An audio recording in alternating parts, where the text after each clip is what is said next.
Hi there, and welcome to the Alberta Update, a first-hand look at what's going on in your province and with your government. I am your host, Bruce McAllister. Thank you for being with us today.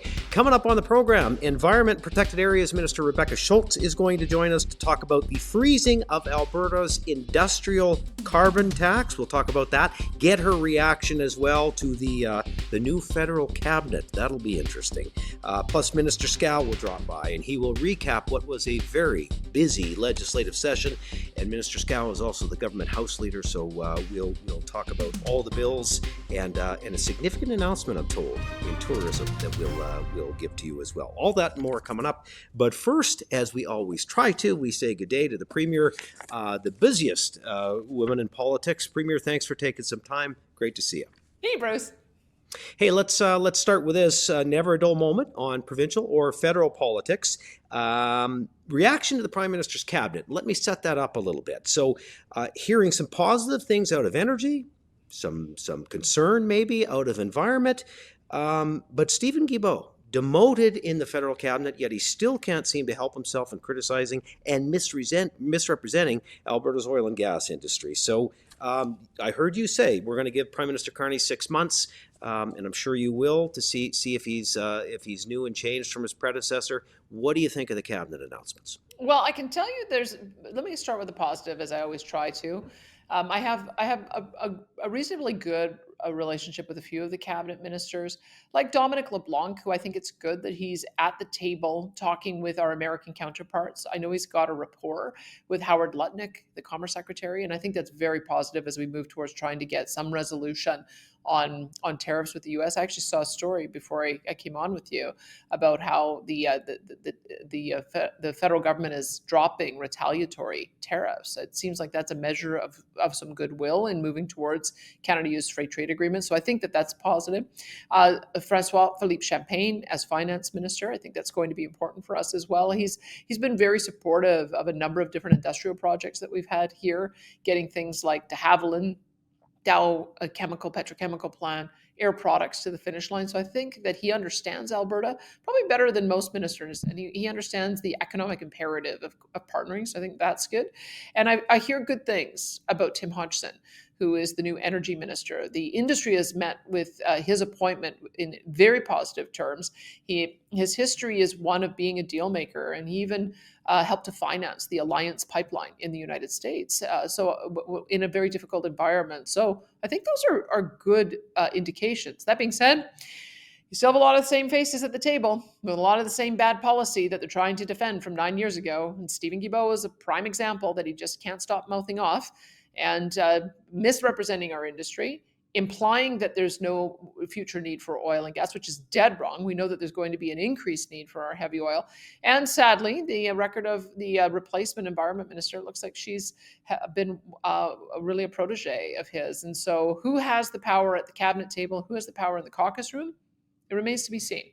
So a little bit of good news and some concerning signs. But my job, I think, is to work to do whatever I can to get a better deal for Alberta. And so that's what I'll be focused on for the next 6 months. All right. On that point, the minute the federal election was declared that the Liberals had won, there were calls for separation from a certain percentage of Albertans. And I know I've heard you say you certainly empathize with how they're feeling given the last decade, but you have stated very clearly you're not pro-separatist. The media often misquotes this, so while we're here together, I want to give you the opportunity to state on record what you're hearing and where you stand.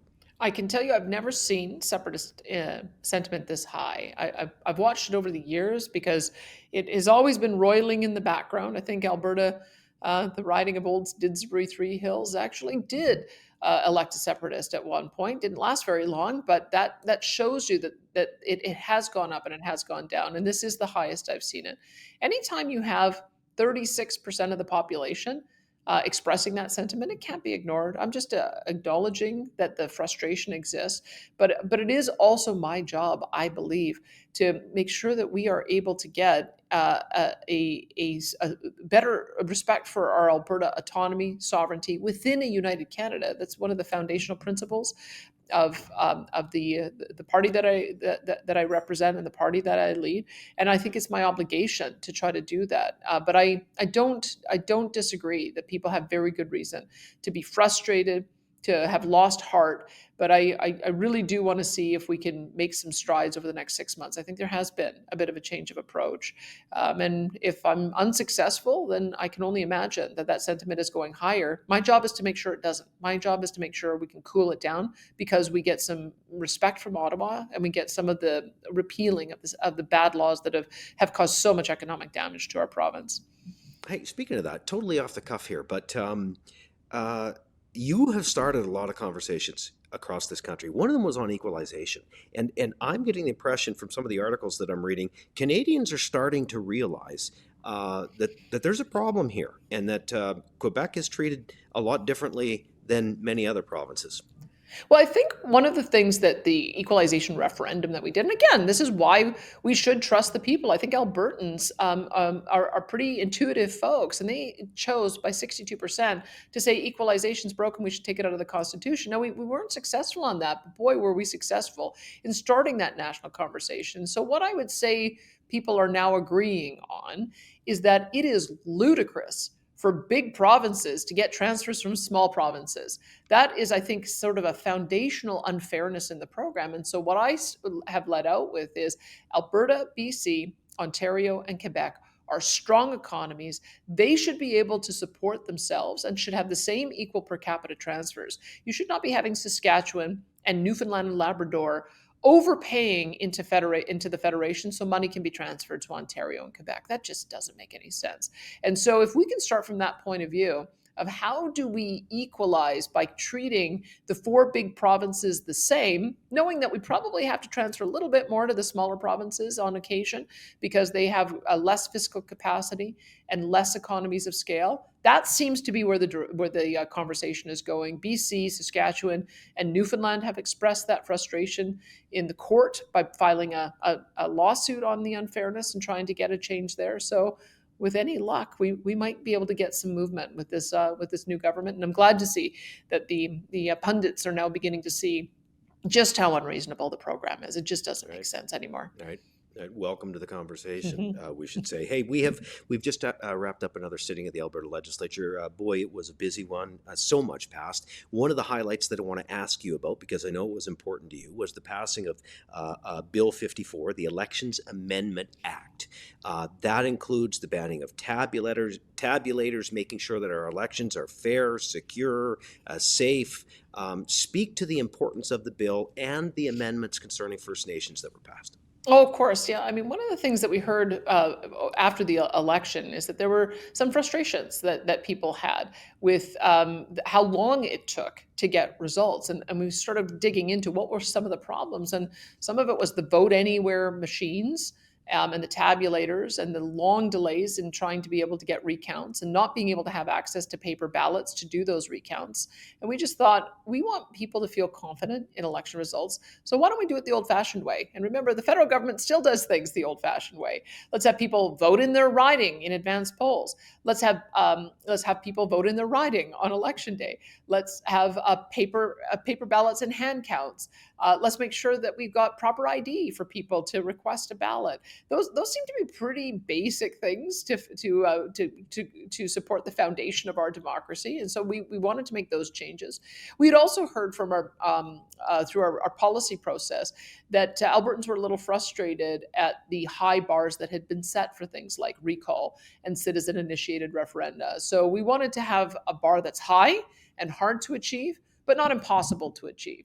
Because if the signature petition limit is so high that it's practically impossible or actually impossible to achieve, then it's not a genuine attempt to hear from the people. So that's why we brought that down. I think there could have been any number of things that people decided to bring forward as the very first initiative. I know people may want to talk about daylight savings again. I know that there are, and that's part of the reason why I don't want to prejudge what Albertans are going to decide. But if they can get a group of their peers to say, yeah, this is important enough, let's vote on it, then we want to be able to respect that. So those are the reasons why we made it. That being said, we already had in the legislation that no initiative coming forward could violate treaty rights or Indigenous rights, but we needed to strengthen that across all pieces of legislation, just so that our Indigenous leaders understood that we are just establishing rules for how we conduct our affairs and how we relate to Ottawa, and it doesn't impact their relationship with Ottawa or their treaty status and the historic rights that they enjoy that are protected under the Charter of Rights and Freedoms. So making that amendment was just reaffirming what we have always believed and how we already maintain our relationship with the Indigenous nations in Alberta. You bet. Thanks for that. Listen, there's a cabinet, a few moves coming in your cabinet. Because of the timing of this show, you can't say what they are, but you can speak to why you're making some moves, the strength of, I guess, your caucus and cabinet, and what you're hoping to accomplish. I can tell you, I'm just thrilled that Nathan Cooper, our speaker, has accepted the role of being our envoy in the United States. In the role he's been in, he has built so many relationships with legislators and others over the years, and I think he will be a perfect representative for us, having James Rajat recently depart from that role. So that's why he has moved on, but it created a vacancy, and another longtime legislator and talented parliamentarian in Rick McIver, he was elected to be the speaker, and so that created a vacancy in municipal affairs. I'm very pleased that Rick is going to have this other. I think he's now had every single role in the legislature, and so I'm very pleased to see that this is going to be another way of extending his long and successful career. And so I have to make a decision on a permanent replacement for municipal affairs, and I thought that this was a good opportunity for me to be able to make a few more adjustments. So I think that there's going to be 8 or 9 moves that are happening, and you'll just have to wait a little bit longer to see what those look like. But I'm very pleased to have such bench strength, so much talent to choose from. I'm really confident that these changes are going to assist us with a lot of the refocusing and really get us to drill down on some of the policy changes that need to be implemented. So I'm pretty excited about it. Premier, you were in Stony Plain this week. You were in Nisku this week. I see your schedule. I know how busy you are. And in the summer months, boy, you really like to get around Alberta. Speak to the importance of that and maybe what you're hearing from Albertans right now. There's going to be a couple of things. Of course, and so at Nisku, it was their first inaugural energy conference, which is amazing because I know that there was a long period of time where Nisku was really struggling and and a lot of those service companies were going out of business. And so to have 550 people turn up for a conference, I hope it happens year after year, was amazing. And then in Stony Plain, I think we had over 300 people come out as well to just in a town hall style talk about the things that were on their mind. And as you know, I like to do this through the course of summer when we're not in session. I like to be able to get out to every riding because you can't really tell what's on people's mind and what people are hurting over or what they're concerned about unless you hear from them directly. So I will be doing a lot of that over the summer. And then we'll also be having our Alberta Next panel, very, very soon to be announced, where we're going to, in a formal way, go out and consult with Albertans on what comes next now that we have seen that we have another federal Liberal government. What more do we need to do to make sure that Alberta's autonomy and rights are respected? And so I'm very much looking forward to hearing what Albertans have to say, and it'll be a long summer as we're back in session at the end of October, and I'll be looking forward to seeing what kind of direction Albertans give us through that process. Well, do me a favor and make sure you find some time for that family of yours and a little downtime. Thanks for this. Appreciate you. You bet. Will do. Thanks, Bruce.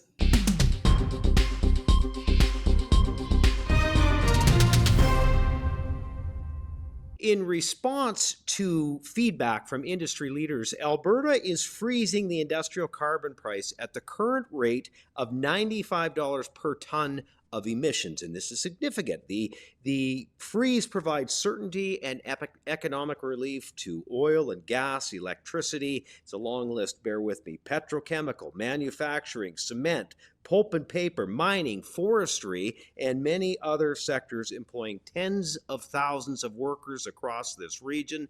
The minister that's been responsible for this and done all the advocating for Albertans is joining us now. That's Minister Rebecca Schultz. So good of you to take some time. I know how busy your schedule has been. Thank you. Yeah, of course. My pleasure. Thanks for having me. Let's start with this one. I've got a lot to ask you about today, but with Alberta freezing this at $95 per ton, that's a federally mandated increase was 100 and set to rise even more. What does this do for certainty for industry? Let's start with that. Yeah, so over the last couple months, we've been out talking to industry about the future of tier.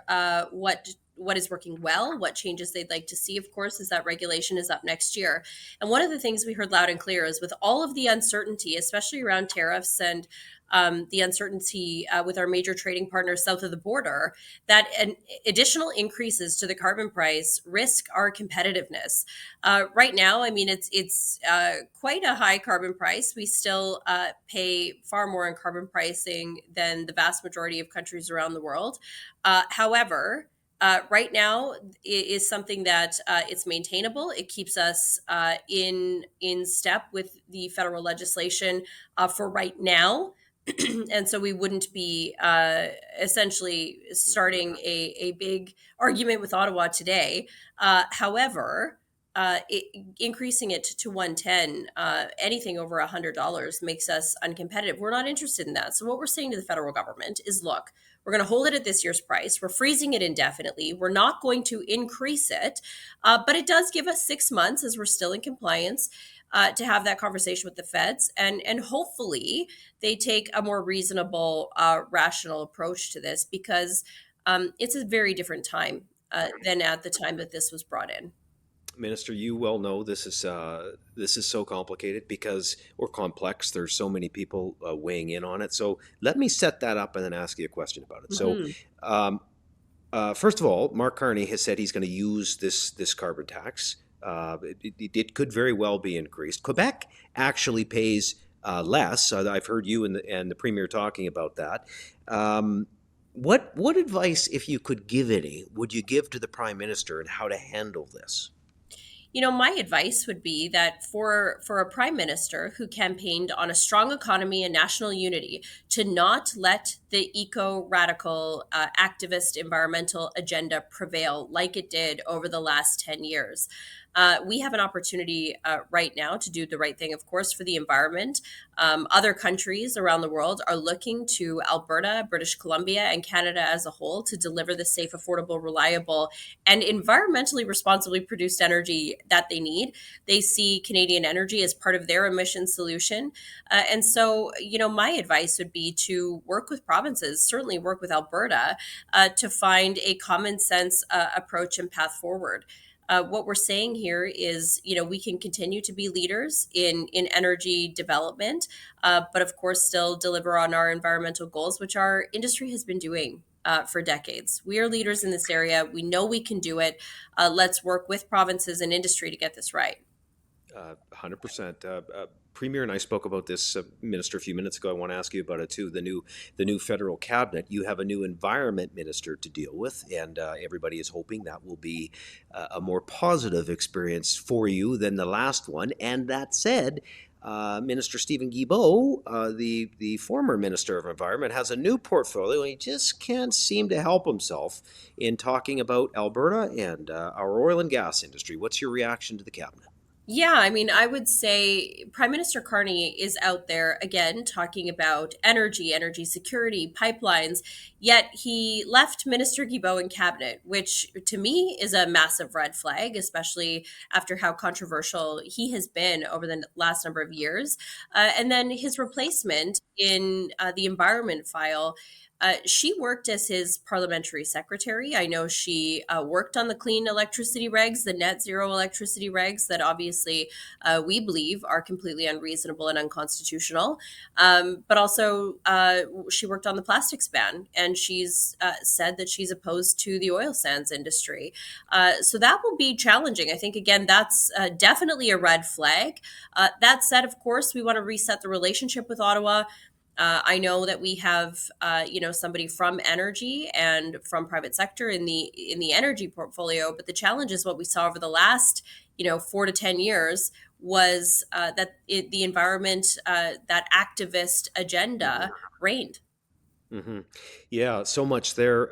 Listen, I know Albertans are very concerned. I think Canadians are very concerned as to whether the federal government is indeed going to honor its word and build pipelines. You speak with Minister Jean frequently. You speak with industry representatives frequently. Are you cautiously optimistic? What do you make of that promise going forward? Do you think it'll be honored? Yeah, it is an interesting discussion. I know the Premier has had this conversation with the new Prime Minister. I know Minister Jean has spoken to his counterpart in energy as well, and they are hearing positive signals about the needs for pipelines. But then again, I think it was 2 days ago now when we saw Minister Guilbeault out talking to media about how we do not need any more pipelines. So again, the challenge is that you have a Prime Minister who said one thing during the election campaign in one area of the country, one thing in another, one thing in one official language, English, one other thing in French. And so now we're seeing mixed messages already, not even a week into a new cabinet. I would say actions speak louder than words. I think that this new cabinet has to stand up for Canadians, especially because that is what this Liberal government campaigned on. So, what I would like to see, I would like to see the Prime Minister or the Energy Minister come out and disavow Stephen Guilbeault's comments. I think that would be appropriate to say that he does not, in fact, speak for their government when it comes to pipelines. We haven't seen that just yet. Mm-hmm. Good point. Hey, listen, Minister, one more quick question. You've had a really busy legislative session. Everybody has.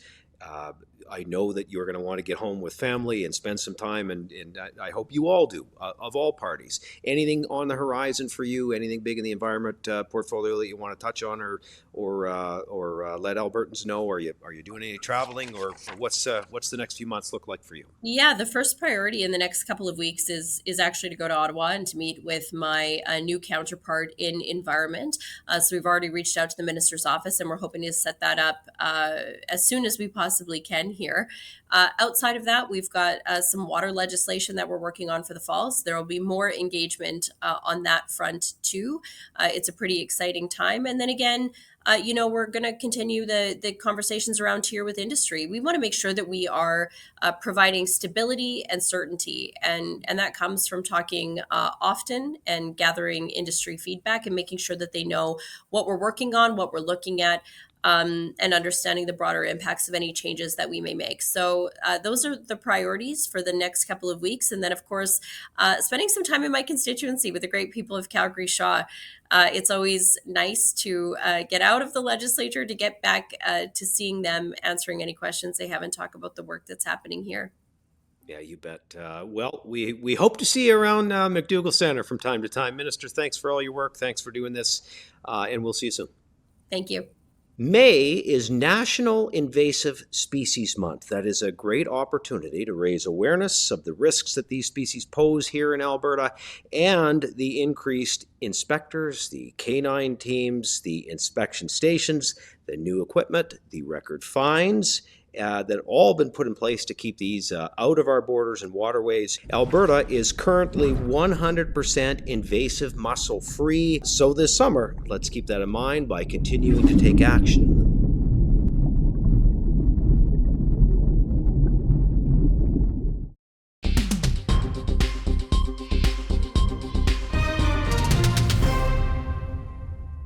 This session of the Alberta's legislature is over. Boy, it was a busy one. In addition to the work in the Assembly, the gentleman that's about to join us this session, the government has a huge announcement to make. So doing dual duty is the Minister of Tourism and Sport, and that is Joseph Scow. I don't know if what I said made any sense there, Minister, but nonetheless, we'll work through that, and I'll ask you some questions. How are you? You guys must be running on fumes. Doing well. Yeah, we're pushing through, but grateful to be finished last night and now going to go back to our constituencies and visit with the people who elected us. You bet, and no doubt see your families for a while too. Hey, listen, let's start with a big announcement from your ministry, a huge announcement. Give us some more details on what was announced this week.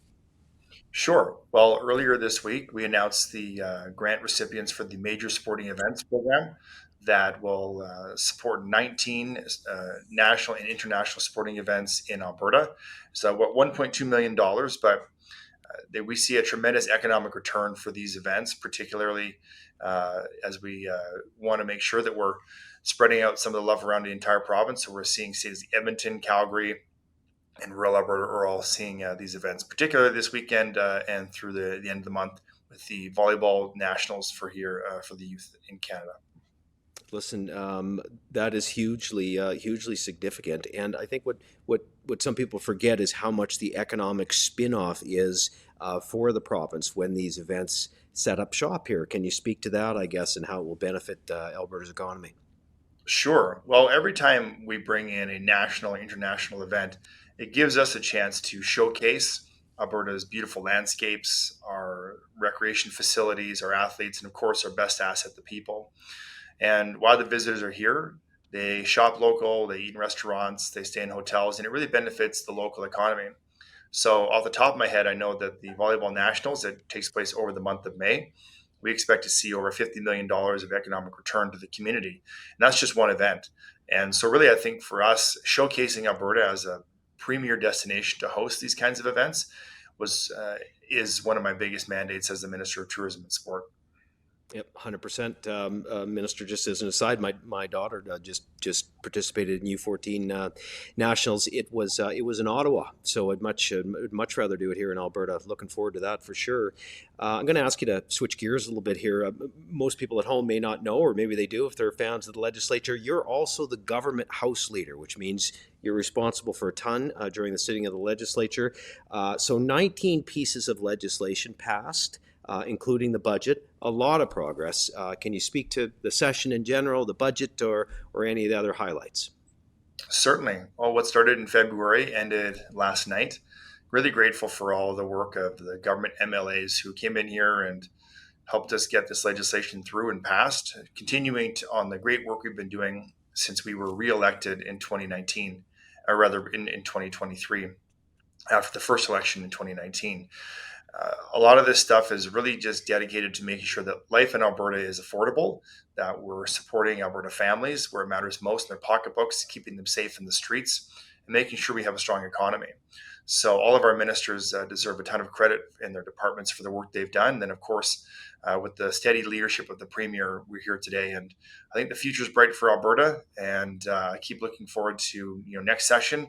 But I'm going to take a little bit of time with my family and reacquaint myself with them and my constituents, and make sure we get out and tour in the circuit in the summertime. Yeah, all MLAs of both parties will be doing that for sure. Listen, and well deserved. As government House Leader, your focus is on the business in the Assembly. But I found it interesting in your press conference after the end of the session. One of the things that you talked about was the work done by government outside the four walls of the chamber. How do those two worlds collide for you? Can you put that in perspective for people, Minister? Sure. So we take all the feedback from our constituents and from our stakeholders. We turn those into legislation, and we come here in the legislature and we pass those bills. And then we go back to our constituents and report back to them as the good work we've done on their behalf. So I think as the House Leader, and really all members, but as the House Leader, it's my role is to get these bills in the legislature and shepherd them through the process and then getting them out in a timely manner. And we hear a lot from Albertans about how grateful they are and the work that we've been doing for them. So it's just a really, really great opportunity for me to be part of that legislative process. I'm a bit of a parliamentary procedure nerd, so the shoe fits very well for me. And then when we go back home, I'm able to talk more about it broadly. Hey, speaking of parliamentary procedure nerds, we're about to run a piece on the Speaker, who is leaving us and heading for Washington. Comment on Nathan Cooper before I let you go. Well, I mean, you don't have enough time to say all the good things about him. We only have a very short time here on this show, but suffice to say the province has been enriched and uplifted by his leadership, both as an MLA in opposition and as Speaker when we were in government. Very grateful for his time in the chair and how he shepherded us through both opposition and the government caucus. So just really great things he's done there. And I have no doubt he'll take all that experience and all that vigor for the political life and for making Alberta a better place down to Washington, D.C. We'll be well served with him down south. You bet. Minister, well said. Listen, and enjoy a bit of a break. Reconnect there, as you say. Thanks for this. Thank you very much. Take care. All right, there's the Minister of Tourism and Sport, that is Joseph Scow, who's also the government House Leader, as we discussed. Well, this week was indeed bittersweet for the government of Alberta because after 6 years, the old Didsbury Three Hills MLA Nathan Cooper and the House Speaker announced that he is moving on to Washington. But today that dream comes to an end, for as my time in the chair will only last a few more minutes. I believe that we are at a critical time in our province and in our country with respect to how we interact with the world and with the United States of America. How we do that interaction, I believe, is just as important as what we do to interact. Recently, the Premier asked if I would serve as the senior representative to the United States of America based in Washington, D.C. And I have accepted that offer and consider it a great honor to serve Albertans and Alberta in a new way. Thank you each for your support and trust and respect that you've placed in me and as the Speaker, not just your Speaker, but the people's Speaker. May God bless you. May God bless Alberta. And now, for the very last time, honorable members, we are at orders of the day, orders du jour. Since 2005, Alberta's presence in the U.S. Capitol has helped advance the province's economic objectives with U.S. decision makers. Mr. Cooper, of course, will be drawing on that experience, as Minister Scow just alluded to help service Albertans to the best of his ability. And certainly from a government standpoint, we all wish him well. The Premier obviously saying a ton of good things about the Speaker's tenure and the job that he will do in Washington for us. And of course, with Mr. Cooper's departure comes the need for a new Speaker, and that will be former Minister, now Speaker, Rick McIver.